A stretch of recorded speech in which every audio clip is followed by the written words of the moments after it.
ചേറ്റുവ പുഴയോടും ചാവക്കാട് നഗരസഭയോടും ചേർന്ന് നിൽക്കുന്ന ഒരുമനയൂർ പഞ്ചായത്ത്.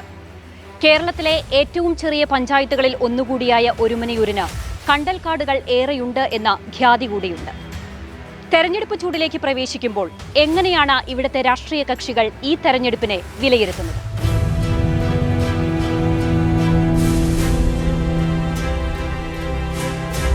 കേരളത്തിലെ ഏറ്റവും ചെറിയ പഞ്ചായത്തുകളിലൊന്നാണ് ഒരുമനയൂർ. പടിഞ്ഞാറ് കനോലി കനാലും കിഴക്ക് കാളമനക്കായലും തെക്ക് ചേറ്റുവ പുഴയും വടക്ക് കണ്ണുകുത്തിത്തോടും അതിരിടുന്നു. വിസ്തൃതി 5.19 ചതുരശ്ര കിലോമീറ്റർ. 11,688 ജനസംഖ്യ.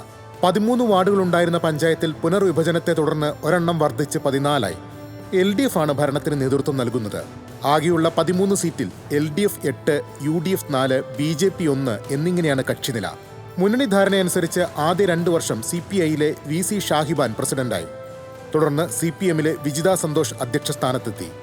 5 വർഷത്തെ നേട്ടങ്ങളിൽ ലൈഫ് ഭവന പദ്ധതിയുടെ വൻ വിജയം ഭരണ നേതൃത്വം എടുത്തു പറയുന്നു. ലൈഫ് ലിസ്റ്റിൽ ഉൾപ്പെട്ട മുഴുവൻ ആളുകൾക്കും വീട് കൊടുത്തുകൊണ്ട് എല്ലാവരെയും ഭവനരഹിതരില്ലാത്ത ഒരു പഞ്ചായത്താക്കി മാറ്റാൻ ഈ ഭരണസമിതിക്ക് കഴിഞ്ഞു. കുടിവെള്ള വിതരണ രംഗത്തും പ്രത്യേക ശ്രദ്ധയൂന്നി. Homeo dispensary യാഥാർത്ഥ്യമാക്കി.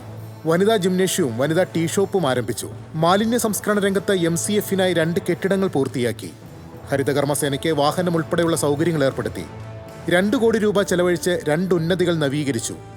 MLA ഫണ്ടും മുഖ്യമന്ത്രിയുടെ പ്രത്യേക ഫണ്ടും ഉപയോഗിച്ച് നിരവധി റോഡുകളുടെ പുനരുദ്ധാരണ പ്രവർത്തനങ്ങൾ നടത്തിയതായും പ്രസിഡന്റ് വിജിത സന്തോഷ് പറഞ്ഞു.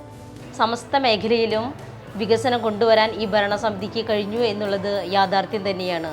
പൊള്ളയായ വാഗ്ദാനങ്ങളല്ല ഞങ്ങൾ കൊടുത്തത്, പച്ചയായ യാഥാർത്ഥ്യങ്ങൾ, വസ്തുനിഷ്ഠമായ കാര്യങ്ങൾ വ്യക്തമായി നടപ്പിലാക്കിക്കൊണ്ടാണ് ഈ ഭരണസമിതി മുന്നോട്ട് പോകുന്നത്. എന്നാൽ കഴിഞ്ഞ 5 വർഷവും വികസനം മുരടിപ്പെന്നാണ് പ്രതിപക്ഷ ആരോപണം. നിരവധി ഫണ്ടുകൾ ലാപ്സാക്കിയെന്ന് അവർ കുറ്റപ്പെടുത്തുന്നു. 3 വർഷത്തിനുള്ളിൽ 1 കോടിയോളം രൂപയാണ് ഇവിടെ ഫണ്ട് ലാപ്സാക്കിയുള്ളത്. കിട്ടുന്ന ഫണ്ട് ഇവിടെ വിനിയോഗിക്കാൻ ഇവിടുത്തെ LDF ഭരണസമിതിക്ക് പ്രസിഡന്റിന് 2 പ്രസിഡന്റുമാരുണ്ടായിരുന്നു. ഈ 2 പ്രസിഡന്റുമാർക്കും സാധിച്ചിട്ടില്ല. പഞ്ചായത്ത് റോഡുകളെല്ലാം തകർന്നു. തൊഴിലുറപ്പ് പദ്ധതി അട്ടിമറിച്ചു. പഞ്ചായത്ത് കമ്മ്യൂണിറ്റി ഹാളുകളുടെ വാടക കുത്തനെ ഉയർത്തി. നിലാവ് പദ്ധതി എങ്ങും എത്തിയില്ല. ഇങ്ങനെ നീളുന്നു ആരോപണങ്ങൾ. ഒരു വികസന പ്രവർത്തനങ്ങളും ഇവിടെ പഞ്ചായത്തിൽ ചെയ്തിട്ടില്ല. ലൈഫ് ഭവന പദ്ധതിയിൽ ഇപ്പോഴും അപേക്ഷകൾ കെടുക്കുകയാണ്. 100 ചില്ലാനം വീടുകളിൽ 70-75ഓളം വീടുകളാണ് പൂർത്തീകരിച്ചിട്ടില്ല. പല വീടുകൾക്ക് പൈസ ഘട്ടഘട്ടമായിട്ട് കൊടുത്തിട്ടുണ്ട്. പൂർത്തീകരിച്ച വീടുകൾ അധികം വീടുകളില്ല. ടൂറിസം മേഖലയുടെ സാധ്യതകൾ ഉപയോഗപ്പെടുത്തിയില്ലെന്നും പ്രതിപക്ഷം വിമർശിക്കുന്നു. പഞ്ചായത്തിൽ LDF രാഷ്ട്രീയം കളിക്കുകയാണെന്നാണ് BJP ആരോപണം. രാഷ്ട്രീയ വിരോധം മൂലം കേന്ദ്ര ഫണ്ടുകൾ നേടിയെടുക്കാൻ കഴിഞ്ഞില്ല. കുടിവെള്ളക്ഷാമത്തിന് പരിഹാരമില്ല. പൊതുകുളം സംരക്ഷിക്കാൻ നടപടി ഉണ്ടായില്ലെന്നും BJP കുറ്റപ്പെടുത്തുന്നു. ഈ ഭരണസമിതിയുടെ കൂടെ ഇരുന്നിട്ട് നമുക്ക് വ്യക്തമായി മനസ്സിലാക്കാം, ഈ ഒരുമനയൂർ പഞ്ചായത്തിലെ നാട്ടുകാരെ വിഡ്ഢികളാക്കിക്കൊണ്ട് ഭരിച്ച ഒരു ഭരണസമിതിയാണ് LDF ഭരണസമിതി.